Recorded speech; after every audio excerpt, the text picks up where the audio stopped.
Hey, everybody. Welcome back to Block Party number 96. We're kind of having a general conversation about Los Angeles, and I'm personally promoting three major pillars. And so we were talking about the human needs pillar, the planetary needs pillar, and then collective intelligence becomes the planetary brain that can fulfill on both. The collective planetary brain, the collective intelligence that we've been jamming on at different times. And I'm always happy to talk more about that. We've got an hour before Dharmendra shows up for accelerated collective evolution. So plenty of time to talk about this and anything else we'd like. But collective intelligence, it's as simple as it's this Zoom room, times 10,000. Imagine 10,000 or 100,000 such Zoom rooms, hyper-connected, each generally with its own focus, though we may have multiple Zoom rooms talking about this, similar things. I would hope we would have hundreds of Zoom rooms talking about SRM and kicking the tires, no pun intended, on Bill's tire-based solution, or his, I'm going to call it the entire solution. But yeah, kicking the tires, proposing all manner of solutions, and coming up with the very best, not just the very best one, the very best set of solutions. So it's absolutely urgent at this point. All three of those solutions are absolutely urgent and taken together, utterly transformational. And that's what we need right now. We need a deep, radical transformation from the omnicidal course that we're on right now to a course of saving, healing, and transforming life on Earth. Doesn't it blow you away that people are so addicted to the game and so addicted to hoarding that so few of us are even able to stick our heads out of the sand, even for a moment, and say, hey, there's got to be a better way. There's got to be a way to save life on Earth, right? Anyway, I'm going to pass the talking feather because I've rambled on a bit here. Thanks, everyone, for listening. Passing the feather.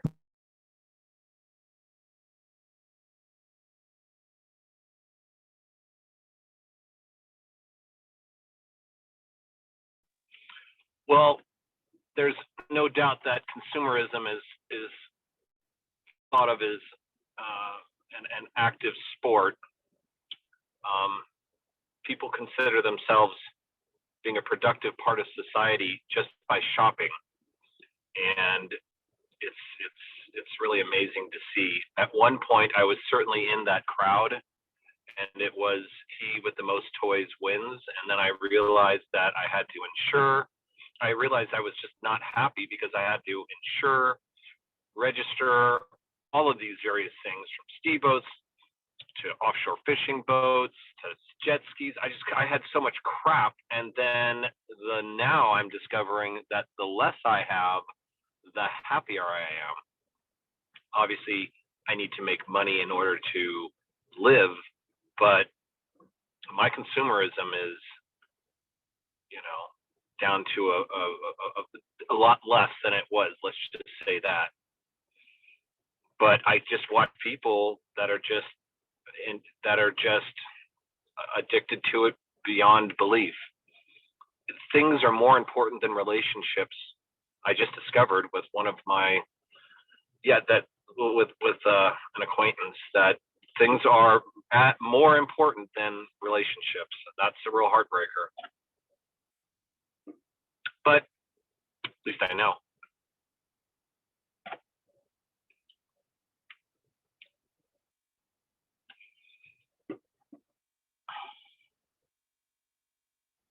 Passing the feather.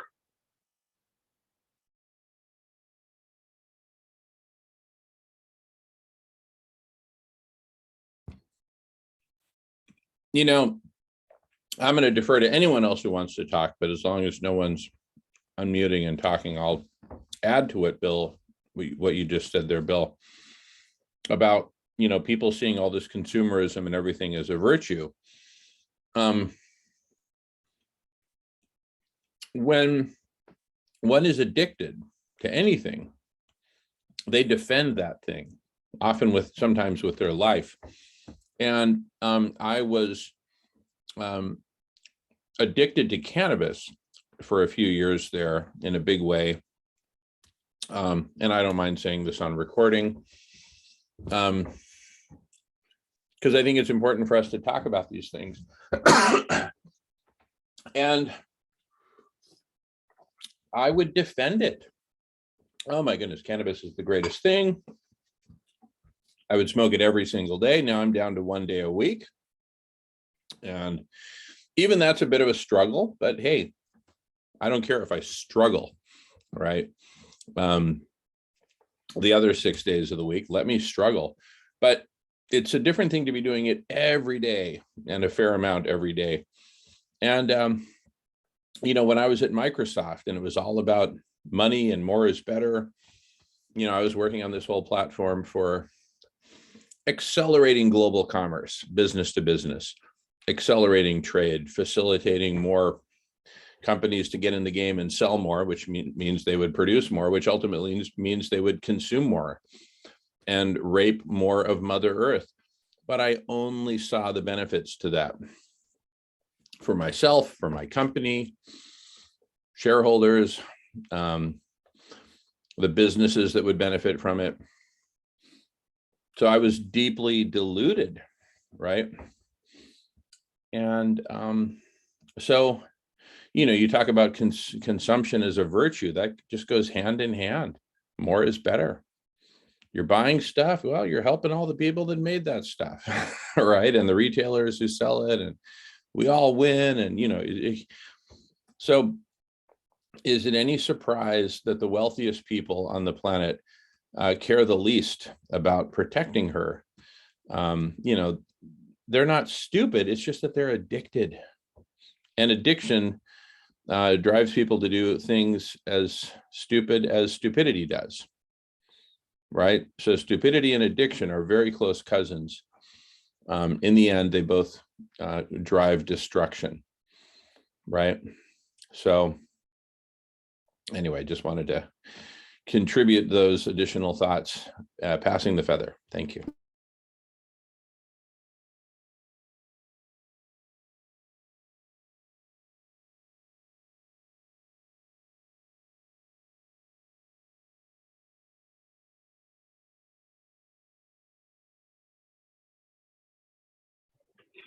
Well,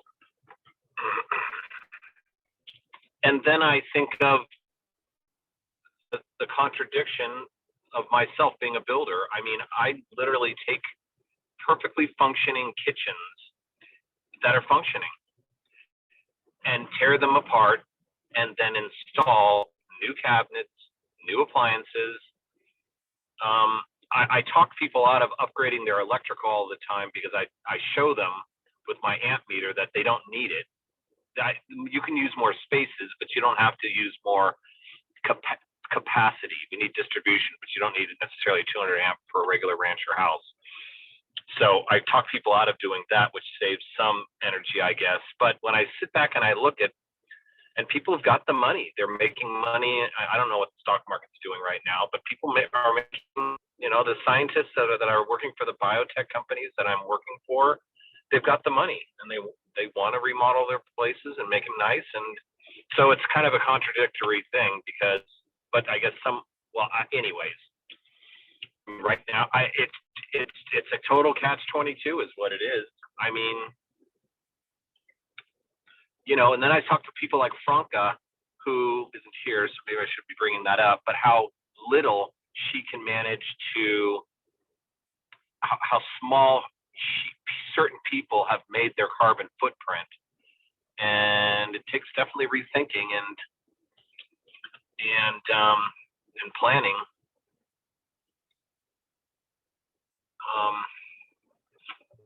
But I'm just sitting on this freeway watching everybody geoengineer with their cars, adding more CO2 to the planet.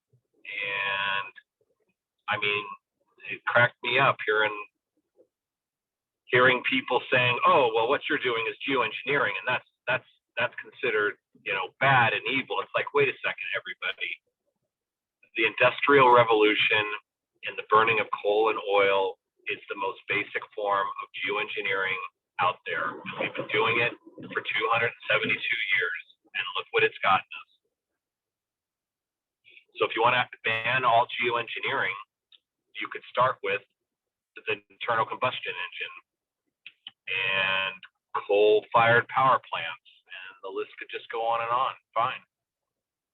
And that just came up at the COP when Dr. Ye pointed that out. And then that started getting an echo chamber around. Is echo chamber a bad word?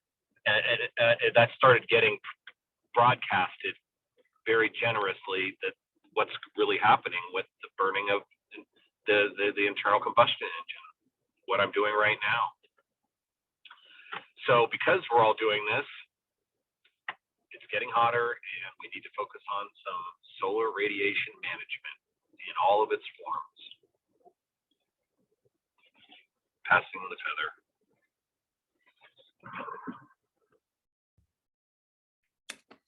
Awesome, Bill. Thank you. You know, I've come up with a simple analogy. We're on this locomotive train with tremendous inertia, very little friction between the wheels and the tracks.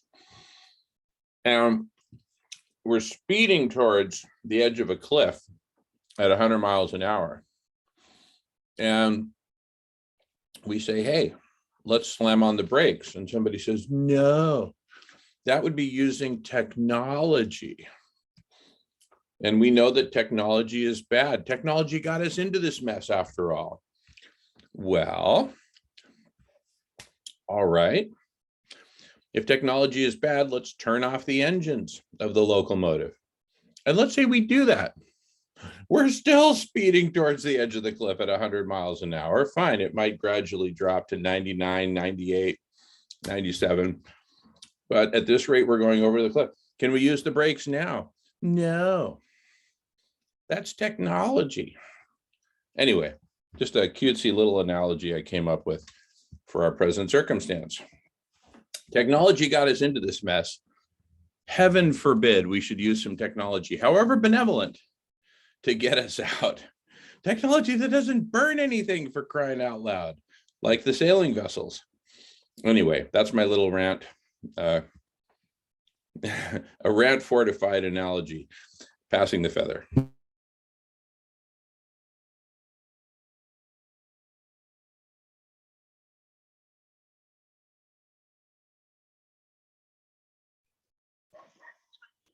Hey guys. Hey, hear me? Gabrielle. You look like you're in Moscow. Well, not quite. I'm in Canada though. We have a pretty warm day here, but still cool enough to wear a hat and coat. I'm walking my dog, so I just wanted to ask you, it's not really, it's sort of a non sequitur, but Jamin, I just wondered whether you'd gotten my email about Mr. Beast, who has that Team Seas and Team Trees philanthropic organization. He's planted millions of trees and cleaned up millions of pounds of plastic in the oceans. And we were talking about him maybe doing, well, he wouldn't do Team Cool because everything has to rhyme. It has to be seas or trees or something related to something like that. But I sent you his phone number. I don't know whether you got that email. Mr. Gabrielle, Beast. well, here, I'm going to pause recording for a second. All right, after a brief pause, I'm going to text Mr. Beast and talk about the whole Team Cool. Team Trees, Team Seas. Yeah, Team Cool. See if you can come up with something that rhymes with trees and seas. Maybe we can all come up with something together. Well, heat, but we don't want to be Team Heat for probably more than one reason. But anyway, no, I think Team Cool. Anyway, because it's all about cooling the planet at this point. And it puts the focus where it should be, which is on the heat and the cooling rather than on the carbon, right? Not that I have anything against decarbonization, mind you. It's just we need to be clear what the objective is, right?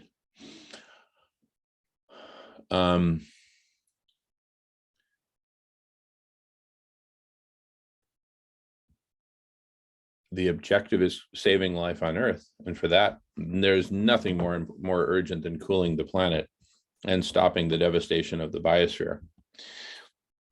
Anyway, passing the feather while I get ready to text Mr. Beast. And thanks again, Gabrielle.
Are you going to try to get a hold of him right now, Jamin? Yes, I am. I'm going to text him and include our Zoom link and say we're talking about him right now and this super cool idea called Mr. Cool, which he's perfectly positioned to do, et cetera, et cetera. And we are recording. I can pause anytime. Just say the word and I'll pause. And I'm going to text Mr. Beast.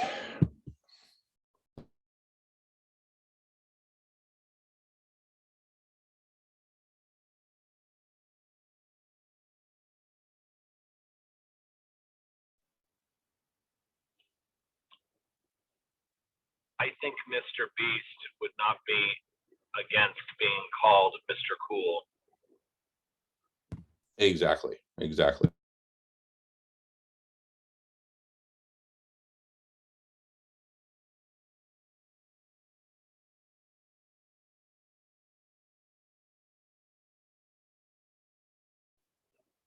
There are a lot of slang words that have certainly dropped off over the years, and cool is not one of them that has dropped. Cool still means cool.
All right, I just texted Senor Beast.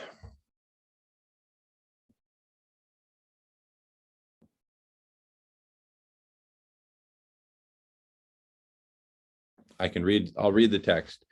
Dear Mr. Beast, how are you? Jamin Shively here, huge fan. I'm in a meeting with a half dozen colleagues right now talking about you and your great work with Team Trees and Team Seas. We would like to propose for your consideration a Team Cool focused on cooling the planet. Between us and dozens of other colleagues, we are plugged right into the best methods for cooling the planet, in turn essential for saving life on Earth. Please feel free to join us in our Zoom room anytime today or this evening.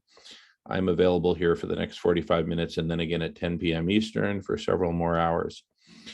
Gave him the link. We are a super friendly community and would love for you to join us whenever you have time. We meet every Friday starting at 10 a.m. Eastern and we go for a full 24 hours. With much gratitude and respect, sincerely yours, Jamin Shively, at your service. So thank you again, Gabrielle.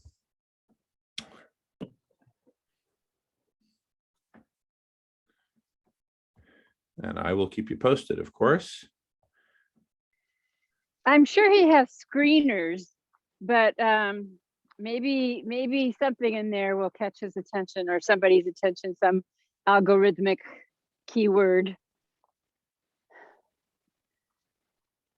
Passing the feather.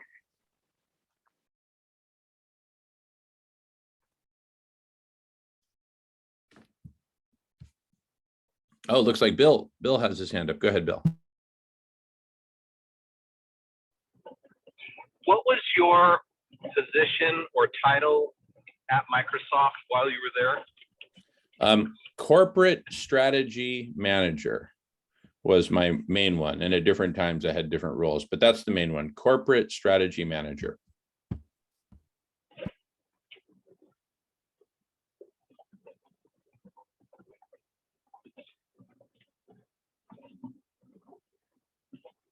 And you had direct contact with Bill Gates all the time, I'm assuming, or on occasion? Yeah, on occasion, on frequent occasion, because we worked on the same floor. His office was right down the hall from mine.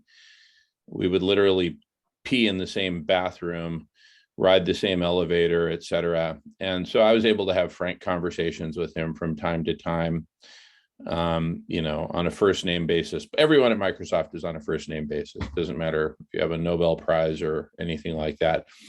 And yeah, so, you know, I've shared some stories here about him and my interactions with him. And, you know, I've been very open about my criticisms of him, as well as my respect for his myriad talents. But anyway, yeah.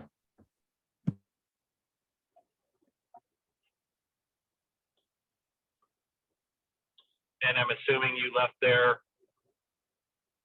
on good terms, or you retired from there, or did you figure out everything that was going on with this, with all of the consumerism, and then you just decided to leave? Or Yeah, I wanted to pursue my dream of feeding the planet, which I had also shared with Bill to see if he might be interested in that. He had no interest whatsoever.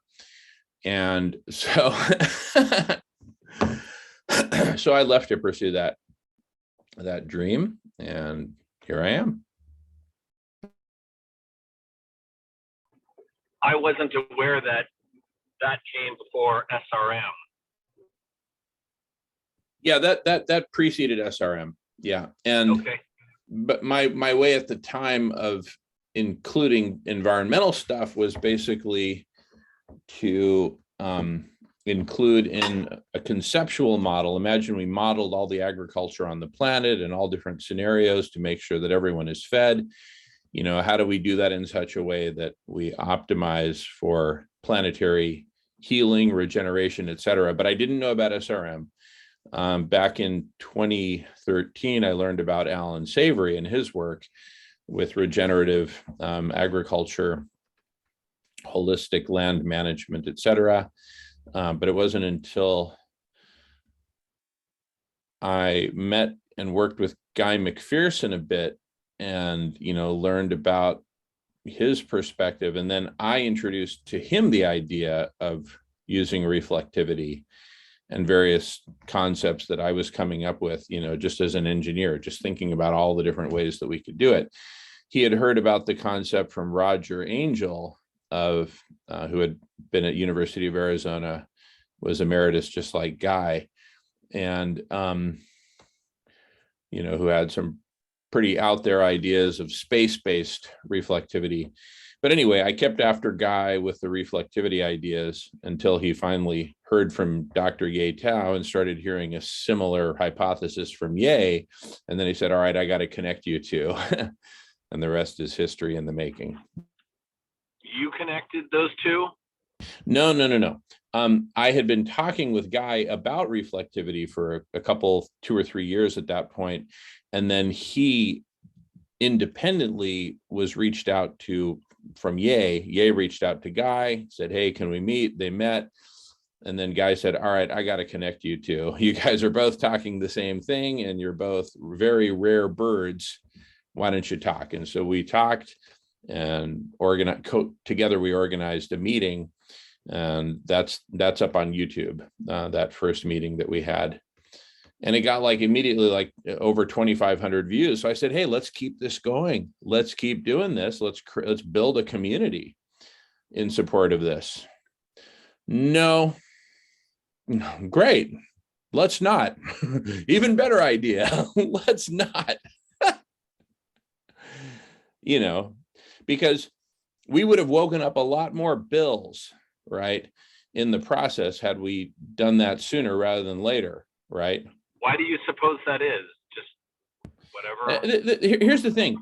I have a lot of self-confidence. I have no problem turning on Zoom, starting to record, saying, hi, everyone. I used to have a marijuana problem and this and that, and I'm addicted to money. I believe in just wearing my heart and spirit on my sleeve and saying, hey, we need to fix this thing called humanity. I'm human, last time I checked, though some people question that. But anyway, let's all hands on deck across all fronts. Like I told you, the 3 things I wake up in the morning: SRM, food healers, and collective intelligence. And I work on all 3 every day. So I'm into just, and it works to talk about it with other smart people who are likewise passionate about it. It works, right? That's how we get stuff done. That's how we got Los Angeles going. That's how we're able to brainstorm about stuff. And it takes a lot of conversation to figure out the right things to do sometimes. Well, let's get it on. Let's start with the conversation and let's share it with the world, because that also works. That's how everyone got here, as we started sharing it. But not everyone has that level of self-confidence. People are afraid that if they're like some big internet personality, maybe that'll impact their ability to get tenure, right? So in other words, I think there are other factors that are, there are other factors that are motivating people other than saving life on Earth. And sometimes those other factors get in the way of activities which are vital for saving life on Earth, right? You don't worry about someone not giving you a contract because you're here participating in these conversations. You're an independent contractor. And if somebody doesn't want your business, well, good luck to them. God bless them. There's plenty of people who do, right? But if you're like, one of a couple dozen candidates applying for some tenure track position somewhere, maybe you're afraid of being like an internet personality. Oh, this guy's not to be taken seriously. Look at, he was in this meeting that went for 2 hours and he barely said anything. He must be stupid. But instead, if you only release material where it's you presenting. Oh, wait, I got a text back from Mr. Beast. Let me see what the Beast says.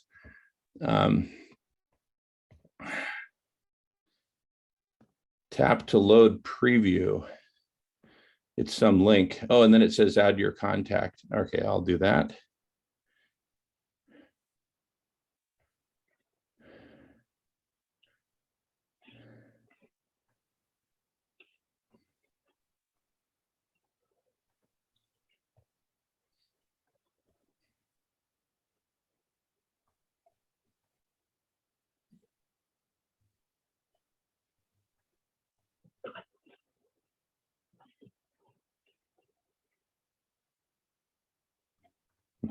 Okay.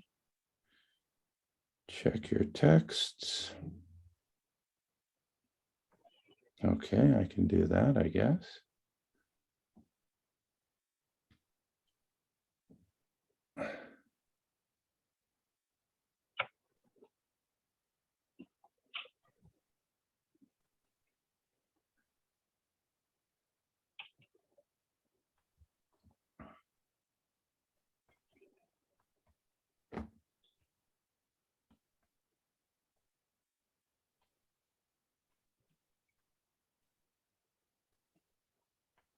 Okay, I'm just replying. Got an auto text. All right, anyway. Okay. Anyway, I got to send a quick text to my graphic designer. So that.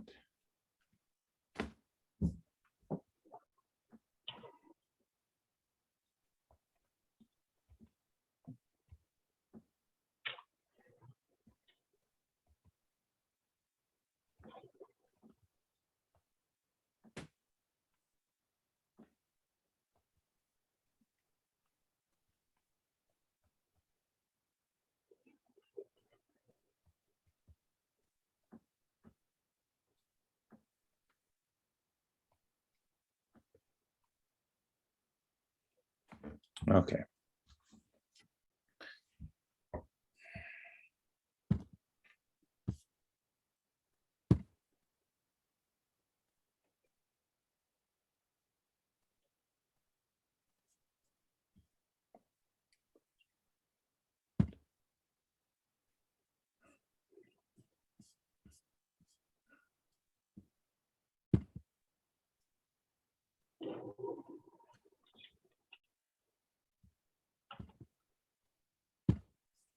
Oh, Melissa's here.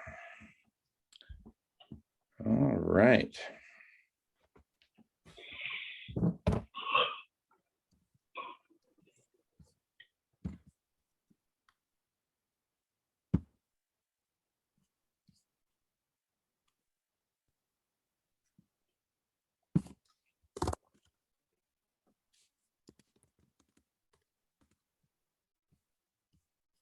Hey, sweetheart.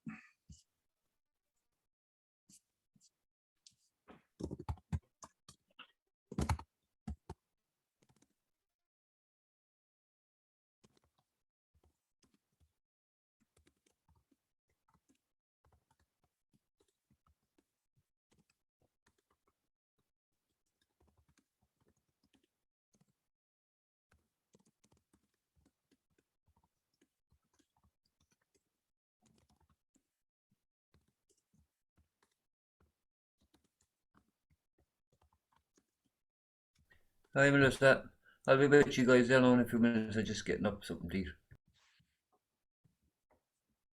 Okay, cool. I'm going to pause recording. Yeah, getting back to our earlier conversation, why aren't people jumping into the conversation? I mean, some people just think that this sort of, open flowing conversation is either A, for idiots, B, for people who have too much time on their hands and therefore they don't have a real job and therefore they're losers, or C, D, E, F, G, whatever.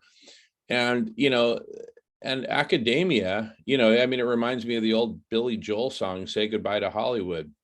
Say a word out of line, you find out the friends you had are gone forever, forever. So many faces in and out of my life. Some will last, some will just be now and then. Ba-da-da-da-da-da. Life is a series of hellos and goodbyes. I'm afraid it's time for goodbye again. Say goodbye to Hollywood. Say goodbye, my baby. Anyway, it's like that. Shit, people are afraid to step forward to save life on Earth. Holy crap. Passing the feather. Well, in our For What It's Worth column, when I tell people what I'm doing right now, like the friend of mine that owns a tire shop, I'm like, you know, I'm working with these engineers and we're doing an experiment, and there's a good chance that there's some merit here. And I've got kids. Now I'm telling this to somebody who's got kids a lot younger than mine. I certainly would want to know about the environment if I was choosing to have a family, which might influence that decision for me. I'm talking about starting a family now. That's me. My kids at this point have lived a fairly decent chunk of life, even though I'm not trying to burden them too much with this, but I am inviting them into the conversation, so to speak, because they are adults. Well, almost. My daughter's 20 years old and my son's 17, and this is involving their lives. So I'm hoping they're watching right now, especially since, you know, I'm hanging out with the likes of you guys in Mirror, and I'm talking and building prototypes, and they're like, well, hell, that crazy ass dad of ours, maybe he wasn't so nuts after all. That sucks. Actually, I bet they're thinking that really sucks. We were just hoping you were crazy, Dad. Yeah, sorry, everybody. No, look, and listen, Bill, your opening up is incredibly valuable to this process. You're opening up and talking about people in your family thinking you might be crazy and all that. I question whether you or I or anyone else here would open up so much if we were trying to become tenure track professors somewhere and be set. You see, everyone's got an addiction of some kind or another. For me, it's been cannabis, money, prestige. For others, it might be tenure, fame, you know, leaving their mark. And I'm just hoping and praying and working hard. I'm committed that enough of us get out of our shells and stick our heads out. You know, whatever the risk. That's why, you know what, this thing about being crazy. Oh, you think I might be crazy? Guess what? You're right. I am crazy. I'm so crazy. I got a Darth Vader costume and I sing Spanish love songs and I print up all these signs. I mean, in a way, I'm modeling behavior that I believe we need a lot more of. Right.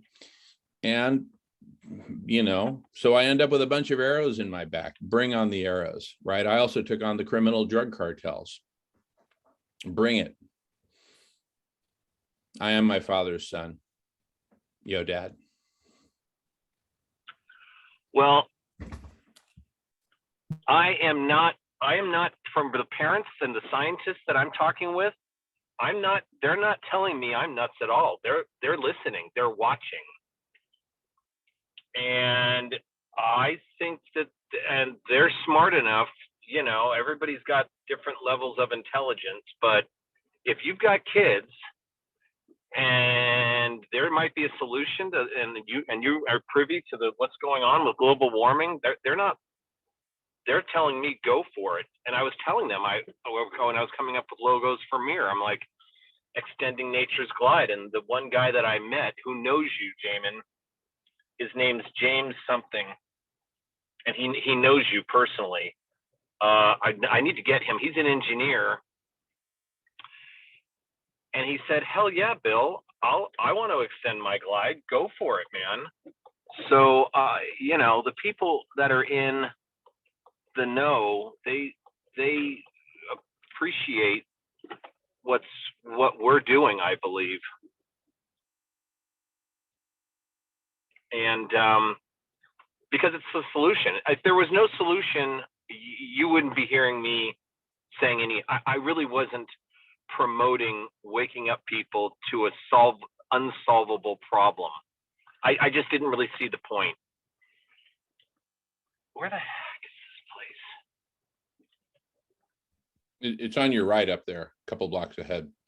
Anyway, Melissa's got her hand up. Go ahead, sweetheart. Yeah, I just want to remind all of us that it is the creation that's waking us up. And there's this really great Mary Oliver poem. She's a really great poetess. It's called Wild Geese. And I just like to read it to you guys because just responding, Jamin, to what you were saying about, being weird, like as Michael Meade would say, we're supposed to get weirder as we get older. And that's really about being ourselves and not being some semblance of self. So with your blessing, I'll read this poem, Wild Geese by Mary Oliver. You do not have to be good. You do not have to walk on your knees for 100 miles through the desert, repenting. You only have to let the soft animal of your body love what it loves. Tell me about despair, yours, and I will tell you mine. Meanwhile, the world goes on. Meanwhile, the sun and the clear pebbles of the rain are moving across the landscapes, over the prairies and the deep trees and the mountains and the rivers. Meanwhile, the wild geese high in the clean blue air are heading home again. Whoever you are, no matter how lonely, the world offers itself to your imagination, calls to you like the wild geese, harsh and exciting, over and over, announcing your place in the family of things.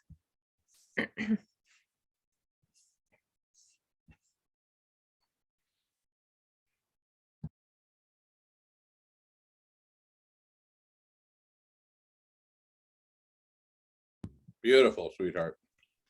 That was beautiful. Thank you.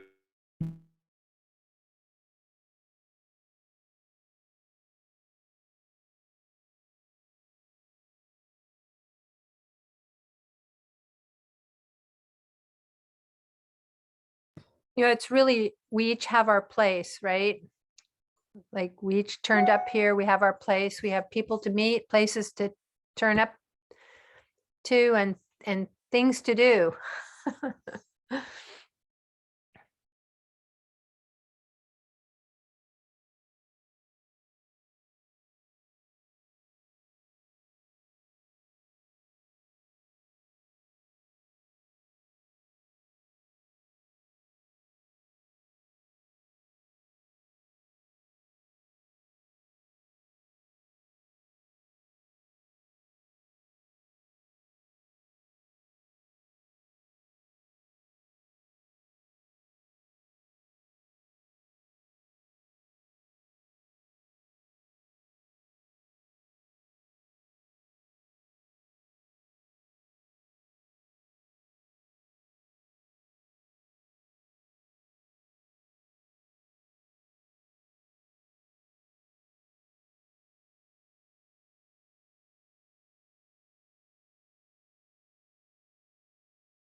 Yeah, just to share a little bit more about my own journey.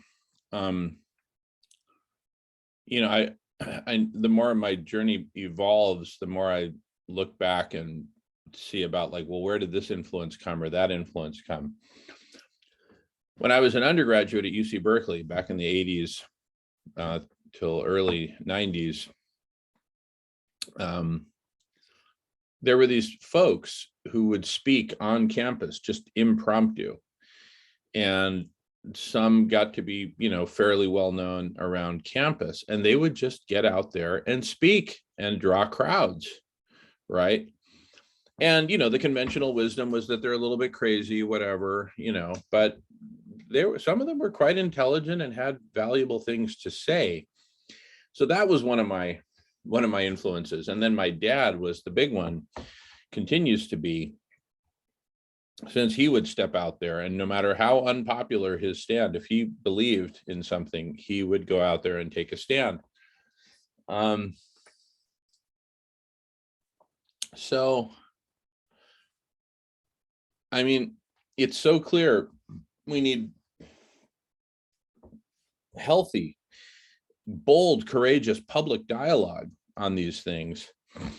And, you know, the fact of criminal drug cartels disparaging me and my family name, right, including the legacy of my great grandfather, Diego Pellicer, that's what brought Darth Vader out of the closet and out onto the streets in a big way, because I simply couldn't take it anymore. Once Darth Vader was out of once that Darth Vader genie was out of the Death Star bottle and out into the world, it then became a platform for other topics like climate change. And that brought us all the way to COP. Now it's bringing us to LA for food healers. Kurt is back. Let me welcome back Kurt. Hello, Jamin. Good to see you. Hey, Kurt, welcome back. We are recording. We can pause anytime. Just say pause and we pause. And in less than 10 minutes, Dharmendra will be here and he'll kick off a 2-hour session to which everyone is invited. That reminds me, I need to get my other computer up so I can maintain the... Nice haircut. Oh, thank you. Yeah, I snuck away in the middle of the day. Yeah. Well, you do get a chance to sneak a little bit, you know? Well, usually I don't sneak away at all until from 7 a.m. until 4:30 p.m. And then I sneak away for exactly 2.5 hours. And then I come back at 7 p.m. I'll play that trick tonight, this evening. And then back at 7 p.m. for the second Food Healers segment. And I'm usually here till midnight or 1 a.m. or however long you all keep me here. Like we got a lasso around you. Yeah. Oh my, well, listen, I love being here. The first 18, this is block party number 96. The first one started 2 years minus 3 days ago on February 14th, 2020. And the first 18 of them, I went all 24 hours. By Gewalt.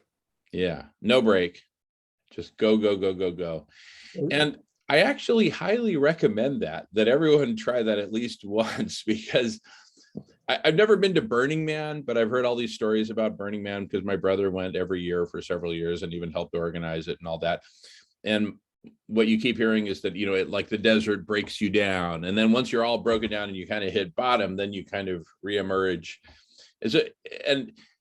And get a second wind, a runner's high, whatever. And it's the 24-hour block party. It's kind of like a mini Burning Man compressed into a 24-hour period minus the desert, unless you happen to be in the desert to begin with. And it just works, right? It just works because being long format, you know, I used to work for corporate America, even corporate Mexico. And in Mexico, it wasn't so bad, but in the United States, you know, it's like time management is like a religion in a lot of these corporate. You have like a 1-hour meeting and and you know, you don't really get time to go deeper and deeper and deeper and really connect. You know, you end up doing that in one-on-one in your own office or something like that, or 3 people get together where there's already trust. But we as humanity urgently need to, you know, get into this mode of coming together and hanging together. You know, it's amazing how powerful that is, because I've been hanging out with Kurt Johnson. I don't know if you know who he is, but he's been with, I think it's or what. He's been with the, oh God, it's called Evolutionary Leaders. And these are people like Deepak and Oprah and so on. Gene Houston, Neil Donald Walsh, all kinds of people like Bruce Lipton and so on. And they've kept on slowly but surely bringing more and more people in because they meet people like you. And you get to be able to be a person who is maybe taking one element of all they've just created something called silos. And the silos are branches like we have in the Peace Lab. And in the Peace Lab, we use Barbara Marx Hubbard's Wheel of Co-Creation as a way to allow people to take their juice and run with it in that particular area that can bring peace. And how can it bring peace in that economics or in education or what? And we've got a lot of things on the website that allow people to see what has been put together so far, but we're still missing that one link, or that we haven't quite found that philosopher's stone. And meetings like this and others allow what Thich Nhat Hanh had mentioned about how the next avatar is the collective, the Sangha. And that's what this is. And that's what we get together each, convergence that we have for the climate and so on. And things are changing much more rapidly because we're getting juiced up each time we meet. And then how many groups of people we meet with. It doesn't matter if it's just where two or more are gathered, Yeah. I love this because I do that all the time, because there may be somebody who really has a little issue with their hearing, and it can always clap out loud. Yeah. So when are you coming to Los Angeles? I'll arrive there Wednesday evening, this coming week, and Uh-huh. we've got the press conference on the steps of City Hall Thursday morning, starting at yeah. If you can join us there, Kurt, would absolutely love to have you. That would be great. Everyone is welcome. Yeah. Can I get a list of the itinerary kind of thing or whatever, so I might be able to touch base here or there? If I can't go to one, I go to another. Yeah. Are you on my email list, Kurt? No. Okay. Do you want to be? No pressure. And you can remove yourself anytime, and I never give your address to anyone. Beautiful. So Put me on and I'll see how much I get inundated. yeah, well, I usually just do it once a week, Oh, that's fine then, yeah. maximum twice a week. But anyway, and again, you can just stop at any time, no problem. If you want, feel free to drop your email into the chat, and I'll get you on the list, and I'll also forward you last night's emailing, which has the agenda for the next few weeks in Los Angeles. Uh-huh.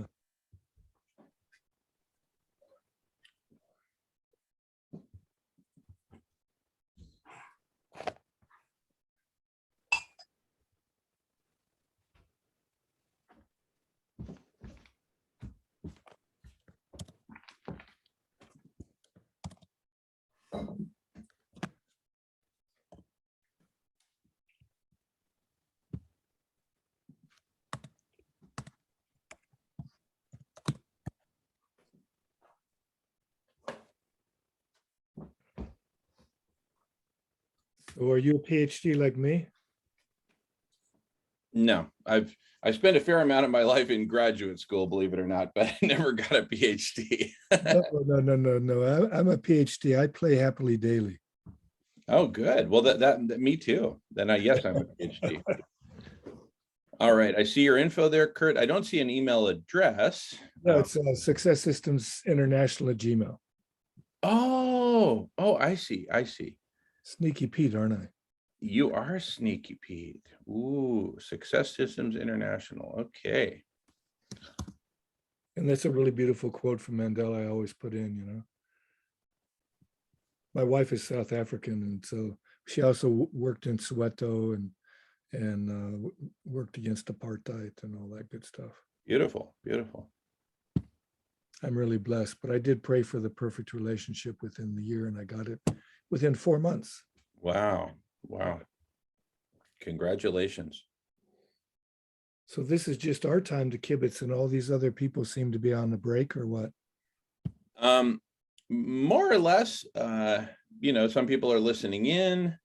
For James, bless his heart, it's 10:30 at night in Ireland, and he usually goes for several hours more. I mean, it's not at all unusual for James to be here up until 6 a.m. his time. But anyway, Do you know where in Ireland he's from? Because Ireland is such an incredible place. Cork. I never got down there. Yeah, it's the real capital of Ireland, or so James will tell us. He'll tell us all about it. Yeah, I do remember James. Yeah. Oh, cool. We have, Sorry. I was raised in Los Angeles, in the San Fernando Valley for most of my young years. And we used to have knee-deep water in the winters in the streets. And it was always cold in the winters. Our winter has hardly ever touched in a daytime temperature below 60 degrees. It might have touched it once or twice. But otherwise, we've just had, talk about a heat wave and global warming. If that doesn't wake people up, and it doesn't because it's slow, it's like the bloody frog in the water. Although that's actually not a true bit of information.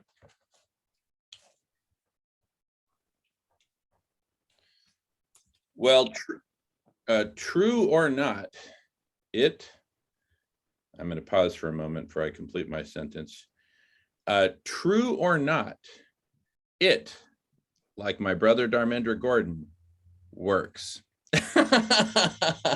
Only when you work it. Welcome back, Dharmendra brother. Great to see you. Are we working Dharmendra over now? Is that it? It's just some gentle hazings that we do whenever any of our beloved sisters or brothers enters the room. I sometimes try to incorporate them mid-sentence, and with Dharmendra, it always works because he's kind of this ever-present spirit anyway. And yeah, At least he follows the Dharma. that's right. Anyway, yeah, Dharmendra meet Kurt, Kurt meet Dharmendra. Where did you get your name, Dharmendra? Hi, Kurt. What did you say? Where did you get your name? Osho. Also In India. in Pune. From Uh-huh. 1978. Yeah. 1970 what? 8. Uh-huh. Cool. But it's true. It means one who's basically follows the Dharma, lives by the Dharma. It's true. Yeah, That's the right. name I was given by Muktananda is Narayan. So I'm the aspect of God that's the refuge of all. That sounds like a huge responsibility. Well, you know how responsibility goes. You get other people to be responsible too. I just wanted to laugh. I needed a laugh just then. So. All right. Well, laugh any, one of the things that we learn is that we can laugh in all kinds of different ways, but we just have a tendency to laugh the same way. And the reason people's faces look the way they do is their expressions are always the same. We don't exercise our face. We would have less wrinkles should we exercise our face. Right. And That makes a lot of sense. That's why the lion pose in yoga. yeah, that's one of them. Yes, that's one of the few actually in yoga that does give a different expression anyway. For me, it was just a unique way to meet somebody. I think that's the first time I've ever tried to say something funny and playful when I first met somebody. So you're a first for me on that one.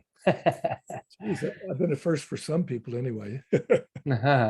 I was first out. I'm an identical twin, so I stepped on my brother's head and got out first. That was my story. He's got his, But, so you're a real go-getter then. well, he actually got better in our sports. One sport that we were good in, which was swimming. He was a national champion, and I was only an All-American. Oh, I see. Huh. Yeah. Well, there you go. Yeah. Well, I got to bring the Dharma into sports. the Dharma into sports. Yeah. Yeah, I was raised on sports, and I went the way of martial arts because I had to rebel and do my own thing.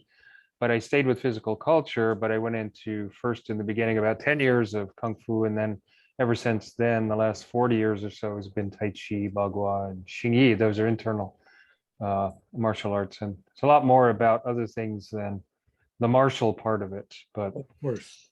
There's no need for the martial art. Yeah. There's Well, need- if you Right. think of the new meaning, and I'm going to get into this in my meeting, and which we should start soon. But what I'll say is martial has a new meaning now in terms of the way the consciousness the biological consciousness on the planet is accelerating, and that is mutation. So we can leave martial in if it has that connotation, mutative arts. All right. Do you happen to know Harry Ulvig?